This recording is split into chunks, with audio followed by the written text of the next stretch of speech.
known for its connections with witches over the years, black and white witches, good and evil, which still carries on today. Avenge the evil one! I seek a witch! My name is Matthew Hopkins, Witchfinder General, and it is my duty and my pleasure to seek out and destroy witches! Not me. Are you a witch? I said, are you a witch? No! She denies it. Would a real witch admit she was a witch? No! Satan makes her lie. You see, the mayor of this town pays me good money for every witch I find. I therefore make good care to ensure I find plenty of witches. Anybody who looks a little odd, anybody who lives alone, anybody who likes cats could be a witch.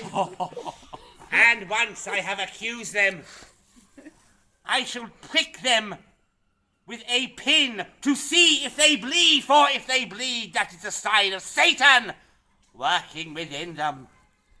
And then, once proven to be a witch, they shall be taken away and executed, either drowned, disemboweled, or, my favourite method, burning at the stake. I was responsible for the deaths of over 300 elderly ladies. But people began to suspect that I wasn't telling the truth about these witches, and I was accusing people just to make money. I was driven out of my job. I was driven away from my home, and history records that I disappeared in mysterious circumstances. Perhaps the devil claimed me. But whatever the truth, the people of Hastings and other southern towns will tell you that even 300 years after my supposed death, I am still seen stalking these streets, looking for a witch to burn! Burn them! Burn the witches! Burn it!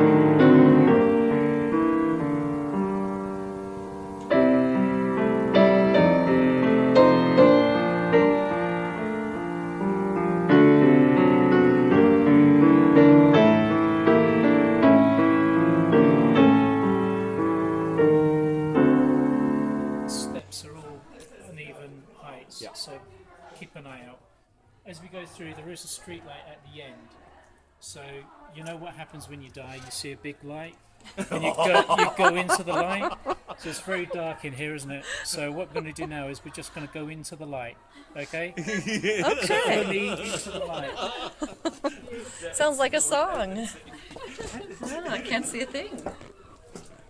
Okay, is Paul going to jump out at me? Let me tell you. Wow, it's quite dark, isn't it? Yeah, it is. See, everybody says that. Jump into this light. You tell them, oh, it's really dark, and when you come up here, everyone goes, oh, isn't it dark? That's what we just said.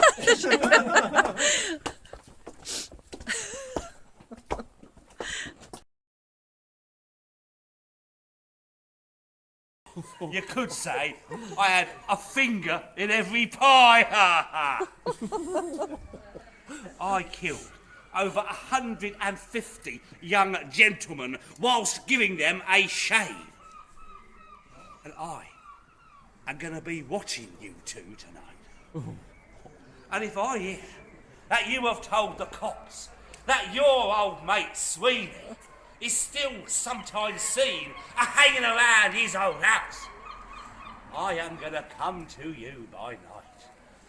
And I am going to give you the closest shave you've ever had in your life. Do you understand me, sir? You understand, good. I'm glad to hear it. I warn you, Sweeney's are watching you. Beware! Okay, the Sweeney Todd house. Which looks like an antique shop.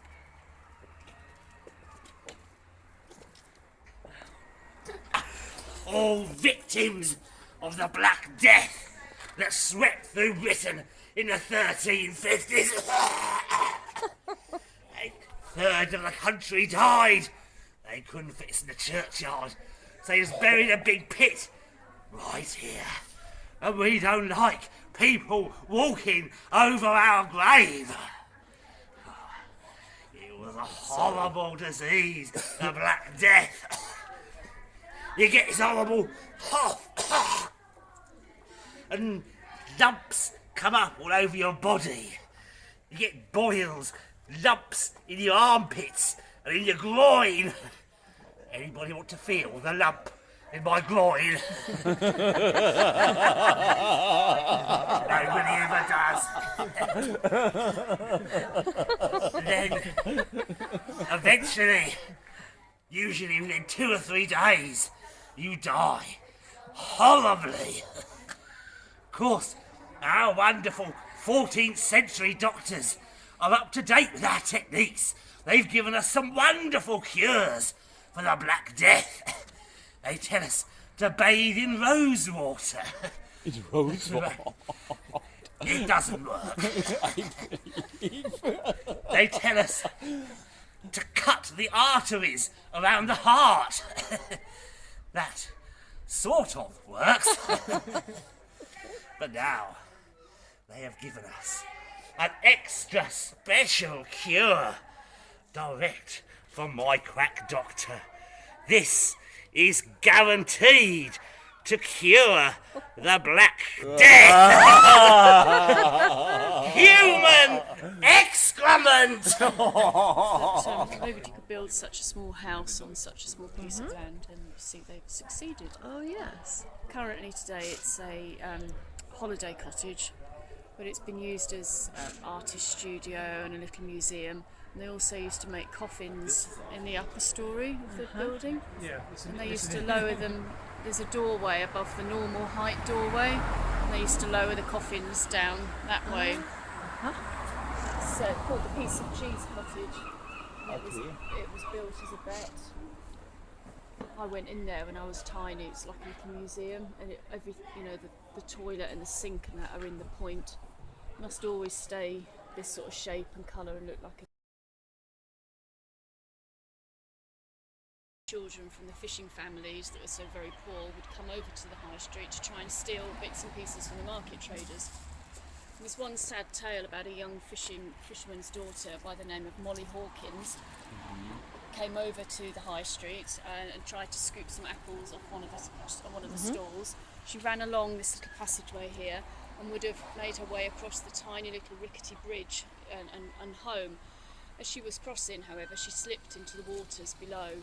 Now, she was being followed by one of the market traders, and they could have rescued her at any point. But as a lesson to other children from the poor side, not to steal from them, they let her drown in the waters. Oh, no. But her ghost haunts this passageway today, and lots of people in the pubs have seen her, and residents have all described a petite girl with hair in braids and old ragged skirts. And as well as that,